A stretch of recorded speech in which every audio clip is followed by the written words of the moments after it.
pessoal do sexto ano, tudo bem com vocês? Espero que sim, que estejam se cuidando e cuidando de quem está ao nosso redor. Eu sou a Jaque, professora de Geografia e assessora no Sistema Positivo de Ensino.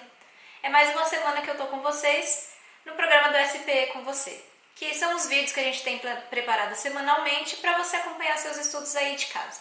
Nessa semana, a gente continua estudando os conteúdos que estão lá no volume 2 do livro de vocês. A gente está falando do capítulo 3, que trata da litosfera, do relevo e da estrutura da Terra. No vídeo de hoje, a gente vai trabalhar o conteúdo que está entre as páginas 11 e 15 desse material, tá bom? Antes de começar com o conteúdo novo, eu queria lembrar algumas coisinhas que a gente falou nos vídeos passados. A gente estava falando até então de uma história geológica da Terra. E lembrando dessa história que eu contei para vocês, eu queria recapitular com vocês que foi a partir do esfriamento da Terra, no processo de formação há bilhões de anos, que se formou a crosta terrestre. A crosta, então, é toda essa camada rígida, externa, que envolve o interior da Terra, o interior do planeta Terra. Quando a gente estuda a litosfera, a gente não está estudando somente essa crosta, mas também tudo o que vai dar dinâmica para essa crosta, ou seja, tudo que vai modificar, transformar, movimentar ela. Até então, a gente falou de alguns processos que ocorrem externamente a essa estrutura da Terra. A gente falou de como essa estrutura rígida, a crosta, ela vai se erodindo, se sedimentando, se transformando em outras rochas. E a gente até chegou a falar sobre alguns diferentes usos que as rochas podem ter pra gente, os seres humanos. No vídeo de hoje, a gente vai tentar entender um pouco mais sobre o que acontece no interior do planeta, essas forças que estão agindo lá de dentro. Essas são uma das principais forças que dão movimento à crosta terrestre. Como eu falei, a litosfera envolve todo o conjunto de elementos que vai dar dinâmica a essa crosta terrestre. E para vocês lembrarem, a crosta é uma camada relativamente fina que envolve o planeta Terra. Eu tenho uma maquete que eu improvisei para deixar isso um pouquinho mais concreto, para ficar mais fácil da gente visualizar o que significa a profundidade dessa crosta quando a gente fala do planeta Terra. Tá bem aqui. Eu já tinha esse globo terrestre. Ele é um globo que representa o mundo em suas divisões políticas, né, os países. Todo professor de geografia tem um desse, né, ou quase todos. Ele ajuda bastante a gente a entender vários aspectos. Para o vídeo de hoje, eu fiz algumas modificações nele.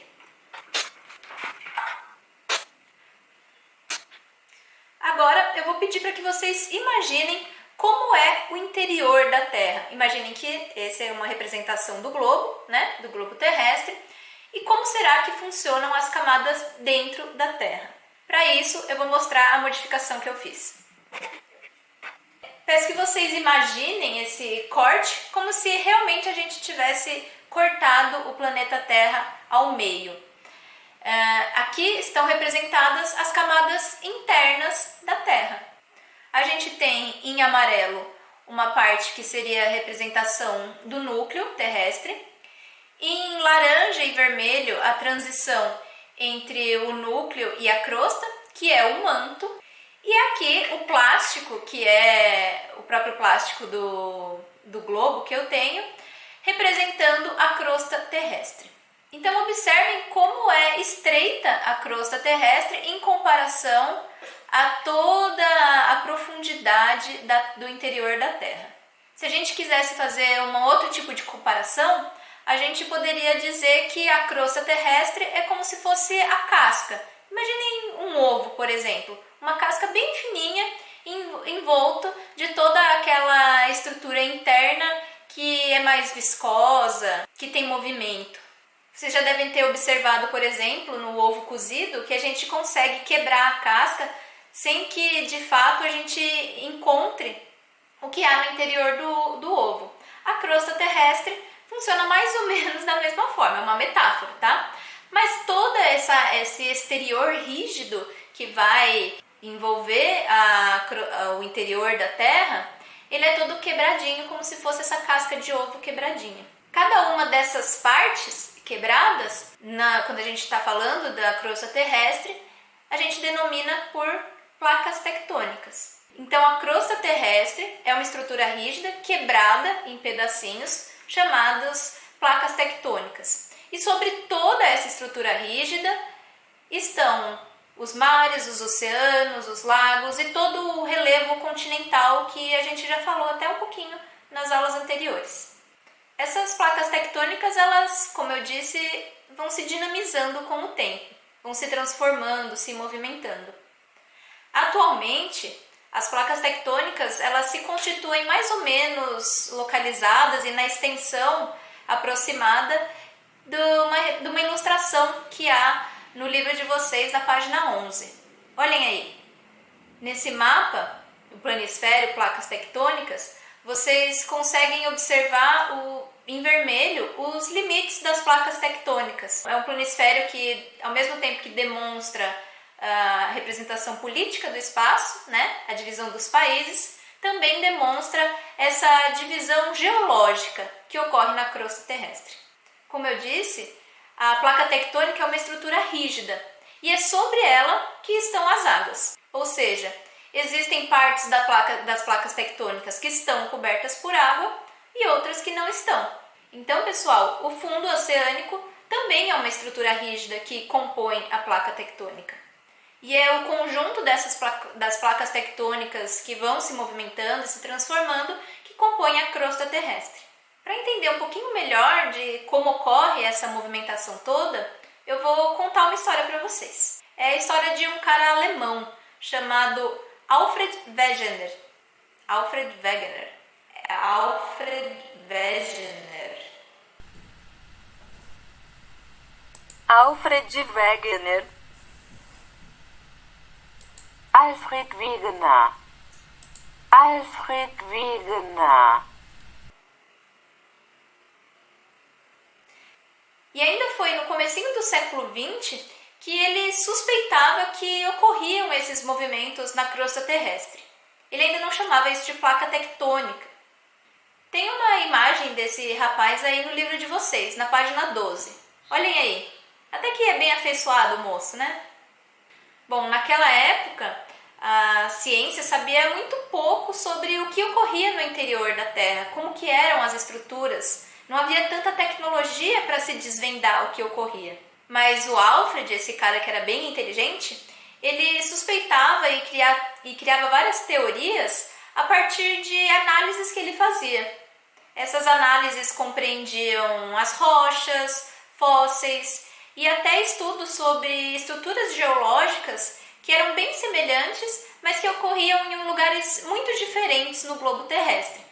Por exemplo, as semelhanças que existem entre a costa da América do Sul e a costa da África. Com base em todas essas análises e observações dele, ele acreditava e tentava explicar que os continentes estavam se movimentando. Para ele, na história da Terra, esses continentes uma vez já estiveram juntos. Resumidamente e bem basicamente falando, a ideia principal dele é que os continentes, essas massas enormes continentais, estavam flutuando como barcos à deriva, ou seja, aleatoriamente sobre um oceano líquido ou viscoso.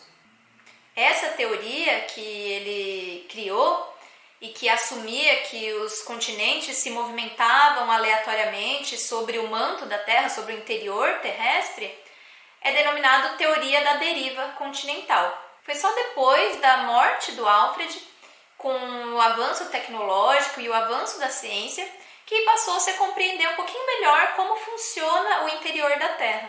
Até que hoje é possível afirmar que há, de fato, uma movimentação dessa camada rígida, mas que essa movimentação ela não é aleatória, ela é relacionada de fato a forças que ocorrem no interior do planeta. Essas forças internas que produzem essa movimentação nessa camada rígida é denominada movimento de convecção ocorrem vários movimentos de convecção no interior da Terra. E eu já vou falar mais sobre essas forças, sobre esses movimentos. Se vocês voltarem ao mapa de vocês, que está lá na página 11, vocês vão perceber que além dele estar ilustrando o limite das placas tectônicas, ele também ilustra alguns movimentos que estão simbolizados por setas pretas. A gente não percebe esses movimentos no decorrer da nossa vida porque eles são muito lentos. Mas pela leitura do mapa, a gente consegue entender mais ou menos quais são as direções desses movimentos que ocorrem na crosta terrestre. E até se a gente imaginasse um encaixe dos continentes, a gente poderia ver a semelhança que há entre as costas atlânticas da América do Sul e da África, mostrando pra gente que nem sempre esses continentes estiveram no lugar onde eles estão atualmente. Ou seja, nem sempre essa parte rígida da crosta terrestre, que não está submersa, esteve no local que está agora. Mas como eu disse, esses movimentos das placas tectônicas, eles não acontecem aleatoriamente. Com o avanço da ciência, da tecnologia, foi possível descobrir que as placas se movimentam de acordo com os movimentos de convecção que ocorrem no interior da Terra. No interior da Terra, principalmente por causa do calor intenso que há no núcleo, conforme o material do manto esquenta, ele vai ascender, ou seja, ele vai se movimentar no sentido do interior para a crosta. E conforme ele vai se esfriando, ele tem a tendência de voltar ao interior, formando um ciclo de força. Se vocês observarem na página 13 do livro de vocês, tem uma explicação de como acontece esse movimento também. Observem que sob o manto há essa camada rígida, que são as placas tectônicas, ou seja, a formação da litosfera. Do mesmo jeito que acontece quando a gente coloca alguma coisa na água fervendo, na panela, a litosfera também vai se movimentar de acordo com esses movimentos. Uma vez que essa estrutura está resfriada, ela se torna rígida. Mas no momento que há esse movimento para o interior, parte da crosta terrestre também pode se movimentar no sentido do interior da Terra, fazendo com que essa parte rígida que formava a crosta terrestre se transforme novamente no manto. Então, resumidamente, como vocês podem observar nessa imagem, sobre o manto existe essa estrutura rígida, que é formada tanto por uma litosfera oceânica, que é quando há um oceano sobre essa estrutura rígida, quanto a litosfera continental, que é toda essa parte rígida da crosta terrestre que está acima do nível dos oceanos. Nesse caso, a ilustração está mostrando justamente uma zona de afastamento entre as placas tectônicas. Ou seja, cada uma dessas placas está sendo formada nessa zona de ascensão, está se distanciando no decorrer dessa movimentação e depois parte dela pode afundar no sentido do interior da Terra, refazendo esse processo como material de manto terrestre. Para finalizar o vídeo de hoje, eu vou explicar quais são os tipos de movimentos dessas placas tectônicas. E esses movimentos eles podem ser basicamente de 3 tipos: divergentes, convergentes ou transformantes. Lá na página 14, vocês vão observar alguns tipos desses movimentos, né, de como essas placas estão se movimentando, em qual direção. Então não é só uma movimentação que ocorre de uma placa tectônica, mas como o movimento de uma placa tectônica se dá em relação à outra que está justamente próxima. Ou seja, como se constitui o movimento nesse limite entre as placas tectônicas. O tipo de limite divergente que vocês estão vendo aí na primeira imagem ocorre quando 2 placas tectônicas estão se afastando uma da outra.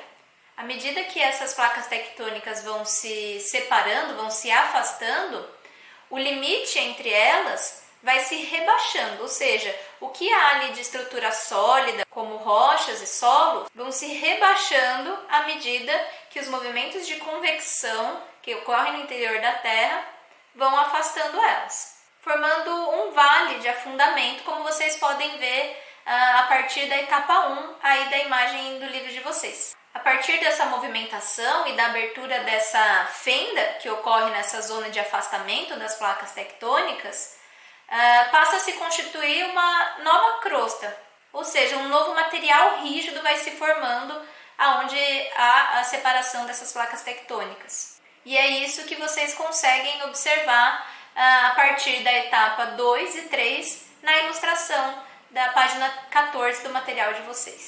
Ou seja, a partir do afastamento, o material magmático que está em ascensão se transforma em material rígido novamente, mas essa zona rebaixada pode ser invadida pela água dos oceanos. Outro tipo de limite que vocês vão ver ainda nessa página, na página 14 e também na página 15, é o limite convergente entre as placas tectônicas. Esse tipo de limite vai ocorrer quando a movimentação entre as duas placas tectônicas é em direção uma à outra. Nesse tipo de movimento, a placa que é formada por um material mais denso, que normalmente é a porção oceânica da crosta terrestre, ela mergulha no sentido do interior da Terra, sob a placa que é menos densa, que normalmente é a porção continental. Esse movimento, onde a placa tectônica mergulha no sentido do interior da Terra, é chamada de zona de subducção. E essa placa acaba se fundindo com o material que compõe o manto. Mas quando as duas placas são de porção continental, por exemplo, podem ocorrer grandes dobramentos da litosfera. Lembra que eu mostrei aquela rocha metamórfica toda dobrada? Isso se dá em decorrência justamente desse tipo de dobramento. É normalmente nessa zona de convergência entre duas placas continentais que há a formação das grandes montanhas, das cordilheiras, como a Cordilheira do Himalaia, que fica na Ásia, ou a Cordilheira dos Alpes, na Europa. De maneira contrária, quando as duas placas são oceânicas, ou seja, quando as duas placas que estão convergindo têm densidades muito grandes, a tendência é que as duas mergulhem em direção ao manto, dando origem a fossas abissais, que são áreas extremamente profundas nos oceanos. Por fim, o último limite que eu quero falar para vocês são os limites transformantes. Vocês vão encontrar uma imagem também aí na página 15. Nesse tipo de limite, as placas não se afastam nem convergem. Elas vão se mover lateralmente. Nesse tipo de limite, não há exatamente a formação de cadeias de montanhas ou a criação de litosfera como a gente viu nos outros tipos de limites. Mas o que acontece de fato, em decorrência à movimentação desses limites, são os fortes terremotos. Então, por mais que seja uma movimentação muito lenta, essa movimentação causa enormes transformações na superfície terrestre, a ponto das consequências dessa movimentação puderem ser percebidas pela humanidade. Para finalizar, eu vou deixar mais algumas atividades para vocês realizarem durante a semana. Então, na página 15, eu quero que vocês realizem a seção Organize as Ideias e na página 20, vocês realizam o exercício 3. Espero vocês na semana que vem. Um abração!